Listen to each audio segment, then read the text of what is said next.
Hi, I'm the Michael Myers fanatic, and I'm here today to do another defense video for Halloween 6, The Curse of Michael Myers. As you can see, this is the edition from the deluxe box set.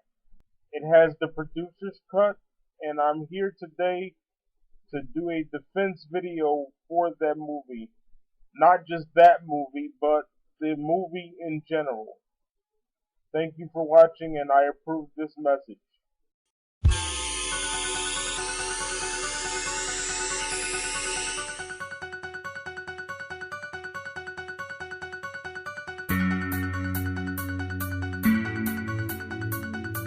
Halloween, The Curse of Michael Myers. I'm gonna do a defense video for that. I hope you enjoyed my defense video for Resurrection. I'm really tired of people talking about this movie. I'm not saying you don't have the right to express yourself, but I really don't see what the big deal was with this. Yes, the movie was a little weird. Yes, it was a little out there.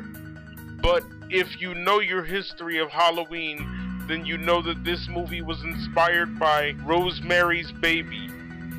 That's why it has the whole satanic cult thing. And I really don't see what the big deal is. There are worse movies than this, but to me, this felt more like a Halloween movie. It reminded me a lot of part 1. That's why I like it so much. So I don't know why people think I don't respect the original. Because I like this movie because it reminds me of the original. Daniel Farrands did a fantastic job. He tried as hard as he could to recreate Haddonfield, and I think he did a wonderful job. Because it felt like Haddonfield to me. And again, I want to say that it's better than H2O, and I think Daniel Farrands is a nice guy because people give his movie a lot of crap, and I'm not one of those people. I really enjoyed it.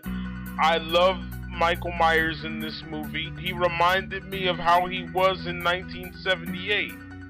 We didn't get that with H2O. With H2O, he just looked like a crazy guy with a butcher knife in his hand.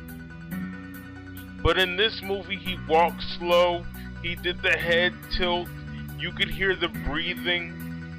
So if anything, he acted more like he did with 1978 in this movie than H2O. Because in H2O, you didn't really get that breathing thing, you know, where he goes, he didn't really do that with that movie. He just walked around with the knife, swinging at air. I still don't get that. They were on the other side of the gate. What was he swinging at? I mean, I guess he was hoping that if they came back over there, he would hit them or something. I don't know. But, like I said, Daniel, I think you did a good job with this. You did a good job recreating Haddonfield. I really liked Michael's first kill when he picked the nurse up by her head, and not by her head, but by her neck, and he slammed her on the spikes. That's one of Michael's most infamous kills. Everyone remembers that one, whether they want to admit it or not. I enjoyed the whole going back to the Myers house thing. And other than part 5, this is the first time we got to see inside of the Myers house, so that was pretty cool. This movie captured my imagination so much. When I was a little boy, I used to think about that house. I was like, I wonder what it was like in there, you know, for the Myers family. You know, and I used to say to myself, I wonder what would happen if I went in there. You know, would he be in there? Who haunts the Myers house? Who's in there? You know, maybe I should go to the Myers house. I used to think all those things, and that's because of this movie, The Curse of Michael Myers. I never thought that when it came to H2O. Because as I stated, he was just a crazy guy with a butcher knife. There was nothing special about him. There was nothing supernatural about him. But in this movie, all that stuff was here. You had the head tilt. You had the sit-up. You had the breathing. All the Michael Myers-isms, as I call them. But you didn't get that with part 7. I like the cult thing. Yes, it was a little out there. It took me a while to understand it at first, but I enjoyed it.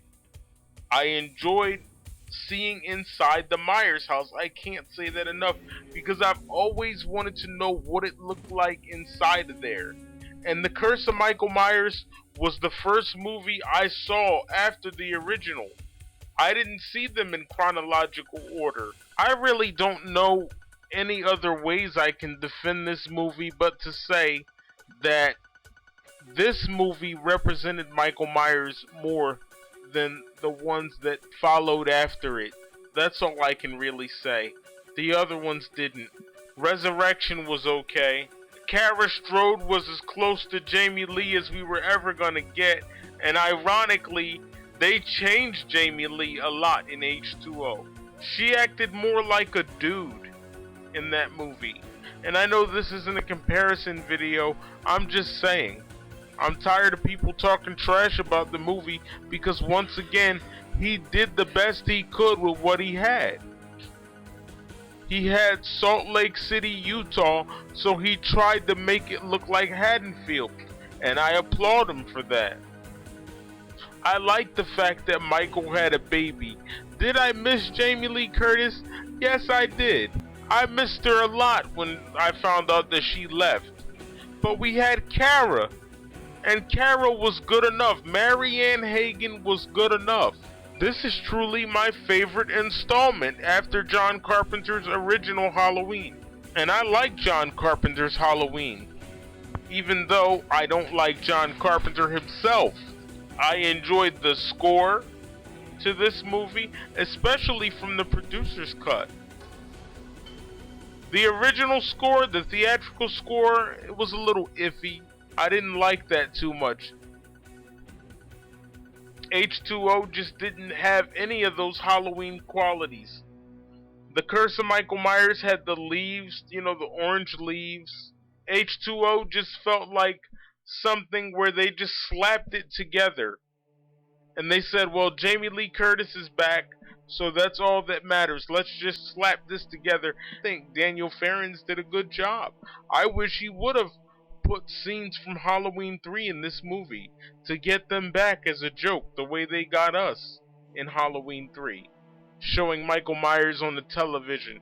I know he said he wanted to do that, but he decided not to do it. I don't remember the reason, but I thought that would have been cool for him to do that. I really truly enjoyed it. It recaptured everything that John Carpenter's Halloween had. And I liked the mask. Michael Myers was a little too tall.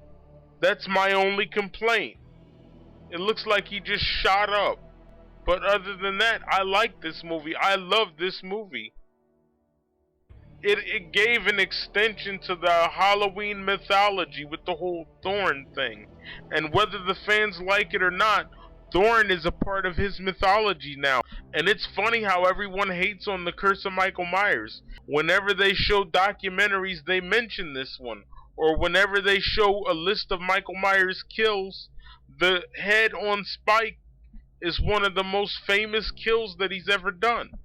I just think it's funny how everyone says that part 6 sucks, but when you go on the fan chat rooms back in 2000, the fans said that they wanted part 8 to follow part 6. That's funny to me. And how come the Thorn symbol is on most of the Halloween websites if it's such a terrible movie? I don't get that. Now, Rob Zombie's Halloween gets a lot of hate, and that's a popular movie right now.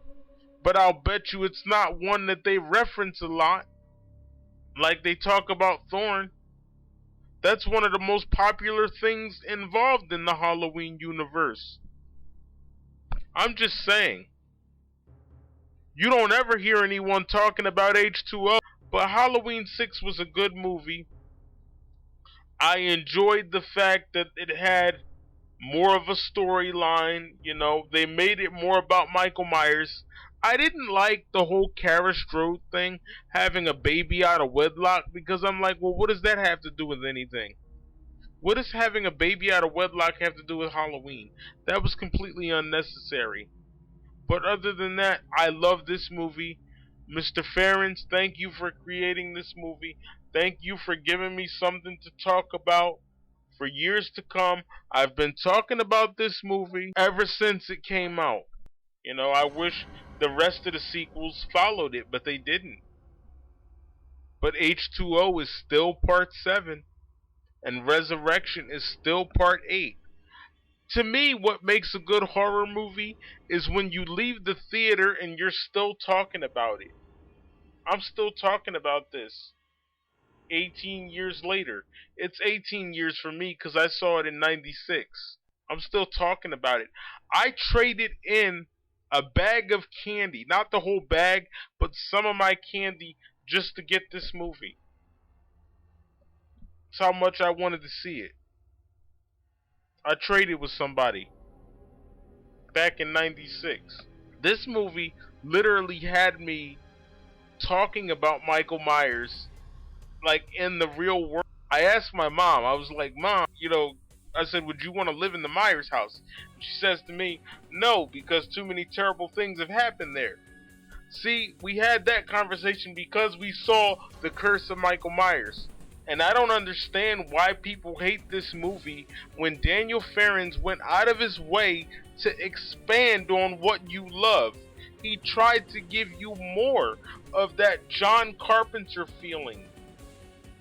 And yet you hate the movie, but you claim you love John Carpenter. And when Daniel Farrands spent all that time trying to give you back that magic that John Carpenter captured with the original film. I'm just saying. You say you love somebody and you love their work, and then when somebody else tries to give you more of what that person gave you, you hate it. Seems a little weird to me. And everyone says, well, H2O's like the original. H2O is nothing like the original. Nothing. You got Michael Myers jumping out of trees, or whatever he did. He was so skinny in that movie. He's swinging down from pipes like he's Spider-Man. He's swinging at air while people are on the other side of the gate. I like how Tommy Doyle took the pipe and beat the crap out of him. And then in the producer's cut, he put rocks around him. I didn't like that. That was a little out there. It was a little strange. Even when Michael Myers was on the ground, he looked way too big. So, that's my only complaint about this movie, Daniel. My only complaint about your movie is that Michael Myers was way too big. I don't know what they did to George Wilbur, but wow. Even when he was laying on the ground, as Tommy Doyle continued to strike him with the pipe, he just looked like he could dwarf Tommy Doyle. If somebody says, well, rate it from 1 to 10, I would give it a 7. Matter of fact, a 7.5. And I only took points off because of his height. That's it. The satanic cult thing, like I said, a little strange, but I can understand why you did it. You said you wanted to make something scary and psychological, so I get that. But it just makes Michael seem like he was a bit of a puppet. But, good job, sir. I wish they would have let you do part 7, but they didn't.